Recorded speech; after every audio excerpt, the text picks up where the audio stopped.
Today I want to discuss a little bit on controlling and manipulate at the hinges. So for self-defense, being aware of the wrist, elbow, shoulder, very similar to like ankle, knee, hip, and using this to your advantage in controlling a person for self-defense. I like to teach a lot of things in threes. So if the pattern today is wrist, elbow, shoulder, it'd be like teaching jab, cross, hook, or front kick, side kick, round kick, or kimura, guillotine, hip bump, sweep. So just a good pattern of threes.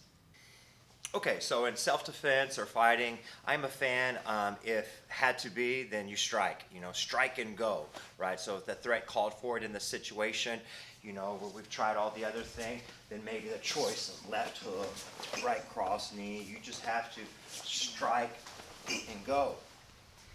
Or maybe that situation where you're blitzing in and you're thinking of your strongest combatives and going.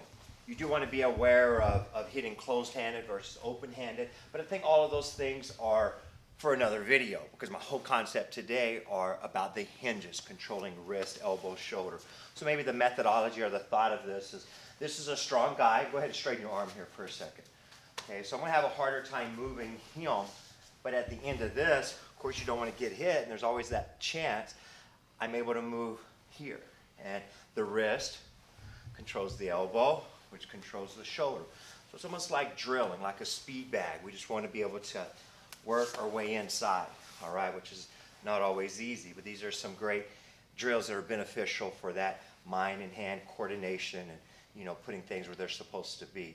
So what I'm talking about is maybe one drill that can be done in three ways, all right? So what's happening off a straight punch or push is that I'm pairing, not necessarily blocking, but I would say more redirecting.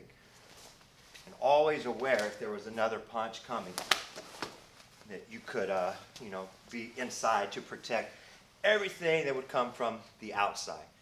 But back to the concept of this first tapping or trapping, a ladder from the wrist, inside the elbow, and then it's whatever. But you need to get familiar with these hinges. So we may go 1, 2, 3, could go from the outside, could go on top, under, but it's still getting used to knowing these parts of the body. A second way of doing the same drill is off maybe a grab, and I'm still controlling wrist and elbow. Choice could be to strike, could be to restrain. So I like this opposite, wrenching, manipulation, lock. The other side.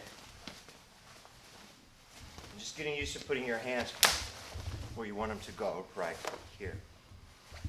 Maybe no different. The concept, again, is offensive, like an arm drag. So I like thumb down, same side, palm up, above the tricep, step in, hip in, shoulder to shoulder, chest to back.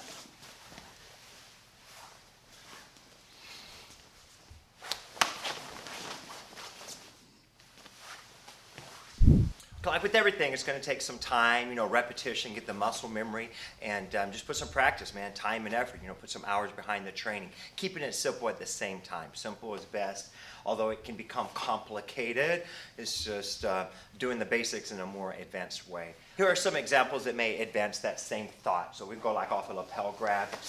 I can peel from cross, so I can go to the small finger, to the pinky finger, use my body, and I'm controlling at the wrist to get towards the elbow, to then just decide, the strikes that I want to do.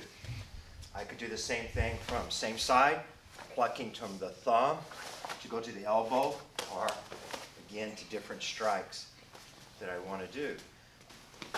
Some of my favorite concepts of putting it together and advancing the strike is controlling wrist and elbow and shoulder on one side, heavy-handed, and just controlling in here, which opens up the other side, breaks his balance. Ooh, what a great time to strike.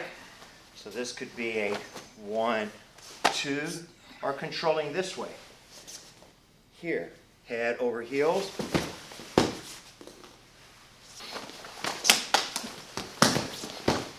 Doesn't necessarily change off straight punches, you can parry and now maybe advance the thinking of knowing where the body is to strike. Even off both sides. You could go 1, 2, side, wrist, elbow. Just some good flow drills, you know. Makes me think of a lot of other drills that we have done in the past. Maybe a lapel grabs here, where I'm controlling to strike, controlling to strike, controlling to restrain.